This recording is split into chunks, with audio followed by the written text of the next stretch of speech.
چنا یا استلام کیا، مقام ابراہیم پر نوافل ادا کیے، آب زمزم شریف کیا، صفا و مروہ کے چکر لگائے، مینا مزدلفہ عرفات میں قیام کیا، جمعرات کو کنکر لگائے، اس کے بعد حج بیت اللہ کرنے کے بعد مدینہ شریف روانہ ہو گئے۔ آپ علیہ السلام کی قبر اطہر اور روضہ مقدسہ کی زیارت کر کے آئے۔ نبی کریم علیہ السلام نے ارشاد فرمایا من زار قبری وجبت لہ شفاعت، من زار قبری وجبت لہ شفاعت۔ نبی کریم علیہ السلام نے ارشاد فرمایا کہ جس نے میری قبر کی زیارت کر لی اس پر میری شفاعت واجب ہو، جس نے میری قبر کی زیارت کر لی اس پر میری شفاعت واجب ہوگی۔ آج کا ہمارا موضوع فضائل مکہ شریف اور فضائل مدینہ المنورہ، مکہ المکرمہ اور مدینہ المنورہ کے فضائل۔ وہ خوش نصیب ہے جو حج کر کے آئے اور آپ علیہ السلام کی روضہ مقدسہ کی اور مدینہ المنورہ کی زیارت کر کے آئے۔ انشاءاللہ عزیز ایک دن آئے گا اللہ کی طرف سے ہمیں بلاوا آئے گا، علیہ السلام کے دربار عالی شان سے ہمیں بلاوا آئے گا۔ اس کی نسبت سے آج کا ہمارا موضوع یہ ہے، آپ کے سامنے قرآن مجید فرقان حمید کی آیات مقدسہ پڑھنے کا شرف حاصل ہوا، جس میں اللہ رب العزت نے ارشاد فرمایا لا اقسم بہذا البلد۔ اللہ رب العزت نے قسم ارشاد فرمایا لا اقسم بہذا البلد، مجھے اے محبوب اس شہر کی قسم، کیا فرمایا؟ اے محبوب مجھے اس شہر کی قسم۔ قسم کس نے ارشاد فرمائی؟ اللہ رب العزت نے فرمایا مجھے اس شہر کی قسم۔ آگے سوال بنتا ہے کہ بولا کس شہر کی قسم؟ جب قسم ارشاد فرمانے والا خالق کائنات ہے تو ہم سوال بھی اللہ رب العزت کی بارگاہ سے ہی کریں گے۔ سوال کیا یا اللہ کیا اس وجہ سے قسم ارشاد فرمائی کہ اس میں کعبہ اللہ موجود ہے، یا اس وجہ سے قسم ارشاد فرمائی کہ اس میں کعبہ اللہ کے ساتھ منسلک حجر اسود موجود ہے، یا اس وجہ سے قسم ارشاد فرمائی کہ اس شہر میں وہ مقام موجود ہے جس کو حتیم کعبہ کہا جاتا ہے، جہاں پر لوگ نماز پڑھنے کے لیے ایک دوسرے سے آگے بڑھتے ہیں،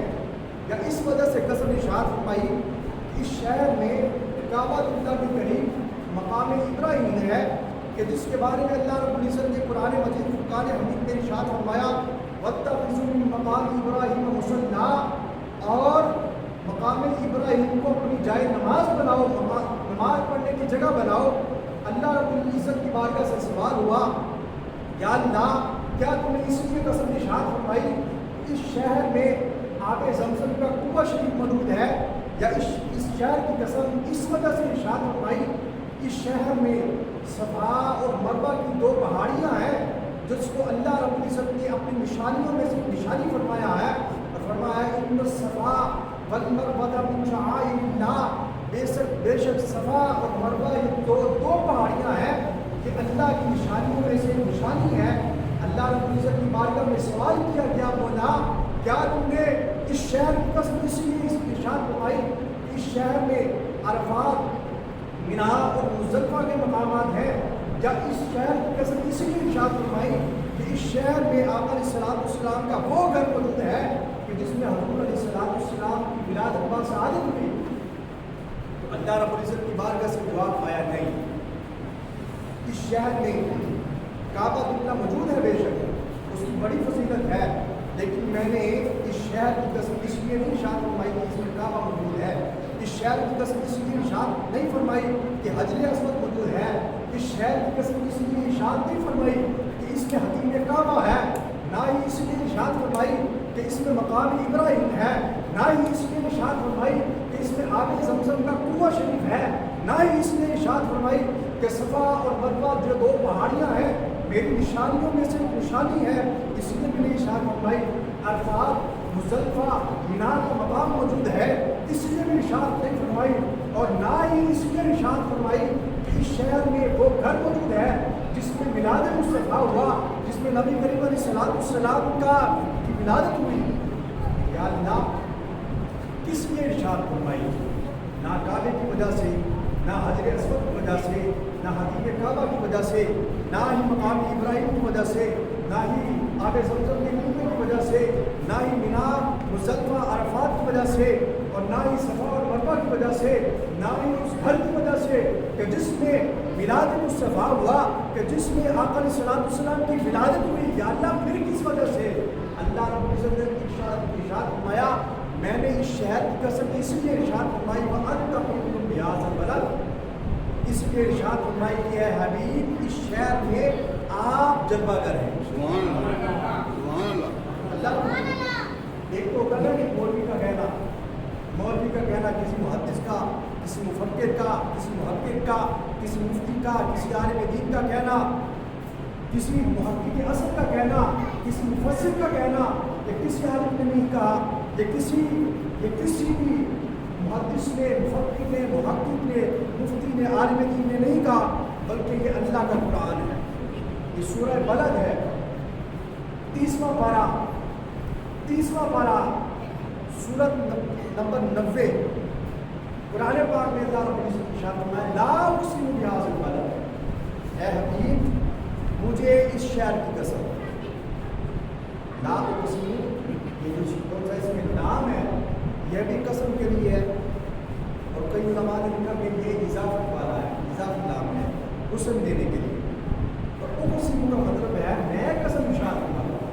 اس طرح سے کہتے ہیں نا کہ اللہ کی قسم یا میں قسم چکنا ہوا، کیا بندہ اس طرح کا نہیں، یا میں ایس جگہ کی قسم چکنا، اور میرے مکے کی قسم، میرے مدینے کی قسم، اب کہتے ہیں نا اللہ رب العزت نے ارشاد کیا لا اقسم بہذا البلد، مجھے اس شہر کی قسم ہے، کس وجہ سے؟ نہ کعبے کی وجہ سے، نہ حجر اسود، نہ دوسری چیزوں کی وجہ سے، بلکہ وَأَنْتَ حِلٌّ بِهَٰذَا الْبَلَدِ، مجھے اس شہر کی اس لیے قسم ہے کہ اے حبیب اس شہر میں آپ کے قدم لگے، اس شہر میں آپ تشریف فرما ہے، اس شہر میں آپ کا حضور ہے، اس شہر میں آپ رہتے ہیں۔ پھر آگے سوال ہوتا ہے کیا آقا علیہ السلام اب بھی مکہ المکرمہ میں موجود ہے؟ کیا آقا علیہ السلام اب بھی مکہ المکرمہ میں موجود ہے؟ جواب آتا ہے نہیں، کیونکہ آقا علیہ السلام ہجرت کر کے مدینہ المنورہ چلے گئے، ہجرت کر کے مدینہ المنورہ چلے گئے تھے۔ کیا اب بھی مکہ کی قسم ہے یا صرف اب مدینہ کی قسم ہے؟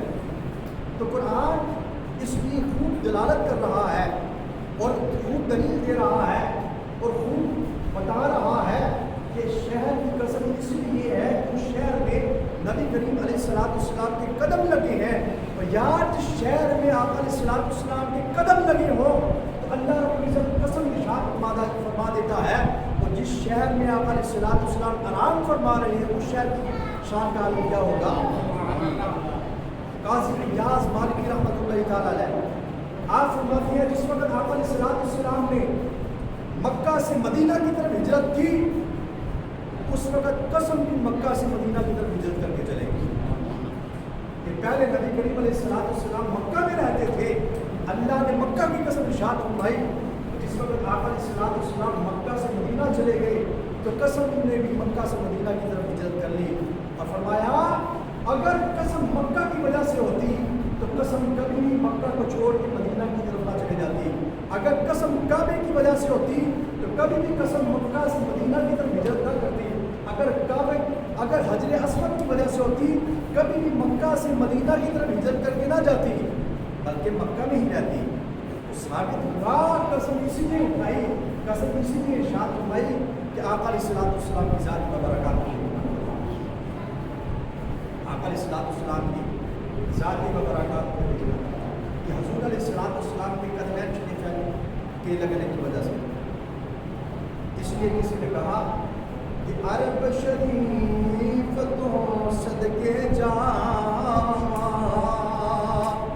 جتھے تنیا یار ملایا اے قدم قدم تے کوش دیواں جتھے بکریاں یار چرایا کعبے جائے نا عمرہ کرنے یا حج کرنے کے لیے جائے کعبے کی زیارت کرے جس وقت جس طرف اس کی ڈھلان ہے نا ڈھلان کی ہوتی اس وقت اس طرف ہے جس طرف پٹانا ہو پانی کا بہاؤ جس طرف جانا ہو پٹانا جس طرف ہو اس طرف اس جگہ کی اس کمرے کی یا اس بنیاد کی ڈھلان ہوتی ہے اگر کوئی بندہ کعبے کی زیارت کرنے کے لیے جائے کعبے کا پٹانا بھی مدینے کی طرف ہے اور اشارہ کر رہا ہے حاجیوں آؤ شہنشاہ کا روزہ دیکھو ارے کعبہ تو دیکھ چکے اب کعبے کا کعبہ دیکھو پنجابی کی کسی شاعر نے کہا تھا کہ کعبے کی نگری تو ساول کی نگری تو کعبہ نثار ہے ساول کی نگری تو کعبہ نثار ہے کیوں کیونکہ کعبے کا کعبہ خود میڈا یار ہے ساول کی نگری تو کعبہ نثار ہے کیونکہ کعبے کا کعبہ خود میڈا یار ہے یہ محبت کی باتیں ہیں ان لوگوں کو کیا پتا کہ جس کے دل میں محبت ہے وہ صفا ہے حضرت شیخ شاہ عبدالحق محدث دہلوی رحمۃ اللہ تعالیٰ ہے بڑے کمال محدث گزرے ہیں مرزا شریف صاحب میں ہندوستان کے علاقے میرا آپ کا اظہار ہے آپ ایک وقت کے محدث گزرے ہیں انہوں نے بھی یہی بات لکھی ہے کہ جس وقت آپ علیہ السلام مکہ سے مدینہ کی طرف ہجرت کر کے چلے گئے اسی وقت قسم نے بھی مکہ سے مدینہ کی طرف ہجرت کر دی یعنی اس وقت بیٹھے میں محراب کے بیٹھا ہوں مغرب بیٹھا ہوں اس طرف مغرب ہے اس طرف کعبہ ہے اور ہمارے مغرب کی طرف کعبہ ہے اور اس طرف اگر دیکھیں تو اس اتر کی طرف اس طرف مدینہ منورہ ہے اسی لیے علماء کرام نے لکھا محبت والے علماء نے لکھا کہ نہ کعبے کی طرف پاؤں کرنا چاہیے نہ ہی کعبے کی طرف پاؤں کرنا چاہیے اس لیے ہم اگر گھر میں چار پائی بچھائیں یا مشرق کی طرف کرتی ہیں یا پھر شمال کی طرف کرتے ہیں ہم نہ مغرب کی طرف کرتے نہ جنوب کی طرف کرتے ہیں یا مشرق کی طرف یا شمال کی طرف کرتے ہیں یہ محبت ہے مصطفیٰ صلی اللہ علیہ وسلم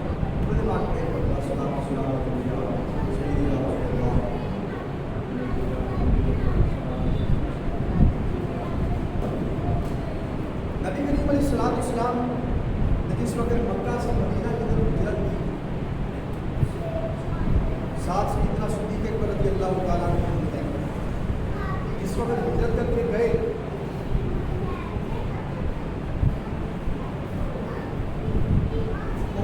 آگے استقبال کرنے کے لیے چھوٹے بڑے بوڑھے بچے جوان مرد و عورت سبھی کھڑے آپ علیہ السلام جس وقت مدینہ منورہ پہنچے تو انہوں نے یہ قصیدہ پڑھا طلع البدر علینا من ثنیۃ الوداع کے وداع کی پہاڑیوں سے ایک ایسا سورج طلوع ہوا ما جعل اللہ داعی طلع البدر علینا من ثنیۃ الوداع وجب الشکر علینا ما دعا للہ داعی کہ ہم پر شکر کرنا واجب ہو گیا کہ ہم اللہ کی بارگاہ میں مقبولیت دینے والا دعا کرنے والا سورج ہماری طرف طلوع ہو چکا آپ علیہ السلام جس وقت مکہ سے مدینہ کی طرف آئے اور مدینہ منورہ میں داخل ہوئے یہ حدیث پاک حضرت انس بن مالک رضی اللہ تعالیٰ عنہ سے مروی ہے مشکات شریف میں موجود ہے اور اس حدیث پاک کے میرے پاس تقریباً 47 کتب سے حوالے موجود ہیں اور مشکات شریف میں موجود ہے میرے سامنے مشکات شریف پڑھی ہے اور ترمذی شریف میں بھی موجود ہے اور اس کے علاوہ دیگر کتب میں بھی موجود ہے حضرت انس بن مالک رضی اللہ تعالیٰ عنہ وہ صحابی رسول ہے کہ جو تقریباً 10 سال ہمہ وقت آپ علیہ السلام کی معیت کر رہے چاہے دن ہو چاہے رات ہو چاہے سفر ہو چاہے حضر ہو چاہے آپ علیہ السلام اکیلے ہیں چاہے صحابہ کرام کی خدمت میں ہے جس طرح ستاروں کے جھرمٹ میں چاند ہوتا ہے. آقا علیہ السلام صحابہ کرام کے جھرمٹ میں موجود ہیں. اور انس بن مالک رضی اللہ تعالیٰ عنہ فرماتے ہیں جس وقت آقا علیہ السلام مکہ سے مدینہ کی طرف آئے, جیسے نبی کریم علیہ السلام نے مکہ سے مدینہ کی طرف سفر کیا اور مدینہ کی حدود میں پاؤں رکھا, یہ مشکوٰۃ شریف کے باب الکرامات میں موجود ہے اور کتاب وفات نبی صلی اللہ علیہ وسلم میں موجود ہے. حضرت انس بن مالک رضی اللہ تعالیٰ فرماتے ہیں, روایت ہے کہ روایت ترمذی قال لما كان اليوم الذي دخل فيه رسول الله صلى الله عليه وسلم المدينة اضاء منها كل شيء. کہ آقا علیہ السلام جیسے ہی مکہ المکرمہ سے مدینہ المنورہ کی طرف آئے اور جیسے ہی مدینہ المنورہ میں داخل ہوئے, لما اضاء منها كل شيء, فرماتے ہیں کہ آقا علیہ السلام کا پاؤں رکھنا تھا تو مدینے کی ہر چیز روشن ہو گئی. مدینے کی ہر چیز روشن ہو گئی. مدینے کی ہر چیز روشن ہو گئی. یار ایک سوال ہے آپ سے, اگر اس بلب میں روشنی نہ ہو, بلب فیوز ہو گیا, کیا یہ رات یا دن میں ہمیں روشنی دے سکتا ہے؟ بولے یار میرا زور لگا رہا ہے, چل رہا ہے, اندر والا نہیں چل رہا, اوپر والا اسپیکر ایمپلیفائر خراب ہو چکا ہے, اس لیے ہم نے جو سا اندر والا ایمپلیفائر تھا وہ لگا دیا. تو کیا جس وقت کوئی بلب فیوز ہو جائے کیا وہ ہمیں روشنی دے سکتا ہے؟ نہیں دے سکتا. اور بلب میں روشنی موجود ہوگی تب ہی وہ روشنی دے گا. تو اس سے بھی یہ ثابت ہوا آقا علیہ السلام نے قدم مبارک تھا, آقا علیہ السلام کے دل میں یا حضور علیہ السلام خود نور علی نور تھے, اس لیے حضور علیہ السلام نے سارے مدینے کو روشن کر دیا. صرف یہی نہیں, فرمایا قال لما كان يوم الذي دخل فيه رسول الله صلى الله عليه وسلم المدينة اضاء منها كل شيء لما كان يوم الذي مات فيه أظلم منها كل شيء. کہتے ہیں کہ جس وقت حضور علیہ السلام مدینہ میں داخل ہوئے ہر شے روشن ہوگی, اور جس دن حضور علیہ السلام نے وفات پائی, آقا علیہ السلام ظاہری طور پر اس دنیا سے رخصت کر چکے, ہر چیز بجھ گئی, ہر چیز بجھ گئی, ہر چیز اندھیرے میں آ گئی. اسلم منہا کل شیء, آقا علیہ السلام کا مثال کرنا تھا کہ ہر چیز بجھ گئی, ہر چیز سے نور ختم ہو گیا. اس کا مطلب یہ نہیں ہے کہ اب بھی مدینے میں نور موجود نہیں ہے, بلکہ حضور علیہ السلام نے ارشاد فرمایا ام المؤمنین حضرت اما عائشہ صدیقہ رضی اللہ تعالیٰ عنہ, آپ فرماتی ہیں کہ حضور علیہ السلام نے ارشاد فرمایا کہ اللہ تعالیٰ نے مدینے میں اتنی برکت رکھی ہے کہ مسجد نبوی میں اگر کوئی بندہ نماز پڑھے تو اس کو 50,000 نمازوں کا ثواب ملتا ہے. 50,000 نمازوں کا ثواب. اور مسجد نبوی دنیا کی دوسری بڑی روحانی مسجدوں میں سے ایک مسجد ہے, لیکن اگر اس جگہ کا محاصرہ کرے, اس جگہ کو دیکھیں جس جگہ پر آقا علیہ السلام کی قوت انور ہے, جس جگہ پر حضور علیہ السلام آرام فرما رہے ہیں, اس جگہ کو دیکھیں کہ اس کی شان کیا ہے, اس کی شان کیا ہے. کہتے ہیں کہ ادب کا حیض زیر آسمان از عرش نازک در نفس تم کرتا می آئے جنید و بایزیدی جا. جس جگہ پر حضور علیہ السلام کی قربت اقدس ہے وہ جگہ اللہ کے عرش سے بھی نازک ہے, اور علماء نے لکھا ہے وہ اللہ کے عرش سے بھی افضل ہے, کیونکہ اس جگہ پر حضور علیہ السلام جلوہ گر ہیں. اور ہمارا عقیدہ یہی ہے کہ آقا علیہ السلام زندہ ہے. اس لیے سیدی اعلیٰ حضرت فرماتے ہیں کہ تو زندہ ہے واللہ, تو زندہ ہے واللہ, یہی چشم عالم سے چھپ جانے والے. نبی علیہ السلام زندہ ہے, ہماری آنکھوں میں تاب نہیں ہے. قاضی رضوان صاحب ماشاءاللہ حج کر کے آئے ہیں, ہم ان کو مبارکباد پیش کرتے ہیں. انہوں نے مکے کی بھی زیارت کی, انہوں نے مدینے کی بھی زیارت کی, میدان عرفات میں بھی گئے, مزدلفہ پہ بھی گئے, اور مقام مینا پر بھی گئے, آب زمزم بھی لیا, حجر اسود کو بھی چوما یا استلام کیا, یا بیت اللہ کے قریب مقام ابراہیم کے پاس نوافل ادا کیے, اور مناسک حج ادا کیے, رکن حج ادا کیے. لیکن جو مزہ حضور علیہ السلام کی بارگاہ میں ہے وہ کہیں اور نہیں. بے شک وہ اللہ کا گھر ہے, کعبۃ اللہ بڑی بڑی شان والا ہے، اس کی ادنا سی گستاخی بھی دار اسلام سے باہر نکال دیتی ہے. لیکن نبی کریم علیہ السلام نے ارشاد فرمایا اے کعبہ تیری بڑی عظمت ہے، تیری بڑی شان ہے، تو بڑا برا ہے، تیری رفعت اور بلندیاں بڑی اونچی ہے، لیکن جس بندہ ایک مومن کے دل میں ایمان ہے اس کی شان اور عظمت اس سے ہی افضل ہے. اگر افضل اور اعلیٰ نہ ہوتی تو نبی کریم علیہ السلام کبھی بھی فتح مکہ کے موقع پر بلال حبشی رضی اللہ تعالیٰ عنہ کو کعبے کی چھت پر نہ چڑھاتے. وہ حبشہ کا بلال رضی اللہ تعالیٰ عنہ یہ کعبے کے یہ قریش کے سردار مکہ کے سردار نیچے رہے، حضور علیہ السلام پر ایمان نہیں لے کر آئے، نیچے رہے، لیکن بلال حبشی رضی اللہ تعالیٰ عنہ کو کعبے کی چھت پر چڑھا دیا. فرمایا بلال کعبے کی چھت پر چڑھ کر اذان کو. اس کی حکمت یہ ہوئی کہ اس وجہ سے اس حسن اخلاق کی وجہ سے حبشہ کے تقریباً 70 سے 80 ہزار لوگوں نے کلمہ پڑھ کے اسلام میں داخل ہو گئے. وہ اسلام میں داخل ہو گئے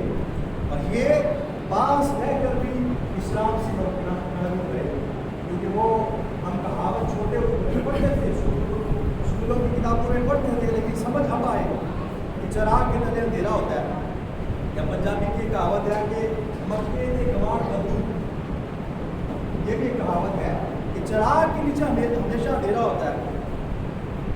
چراغ ارد گرد کو روشن کرتا ہے کہ اس کے نیچے ہمیشہ اندھیرا ہوتا ہے. اس کا مطلب یہ ہے کہ قریب جو رہتے ہیں لوگ وہ اس بندے کی اہمیت کو نہیں جانتے، اس جگہ کی اہمیت کو نہیں جانتے.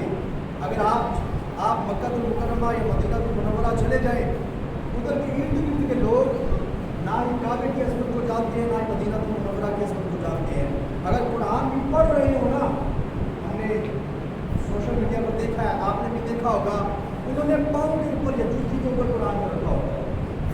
اللہ تعالیٰ ہمیں ایسے لوگوں سے محفوظ رکھے اور ہمیں آقا علیہ السلام کی محبت کی عطا فرمائے، مکہ المکرمہ کی محبت کی عطا فرمائے، مدینہ المنورہ کی ہمیں محبت عطا فرمائے. اور جو لوگ حج کر کے آئے ان کی وساطت سے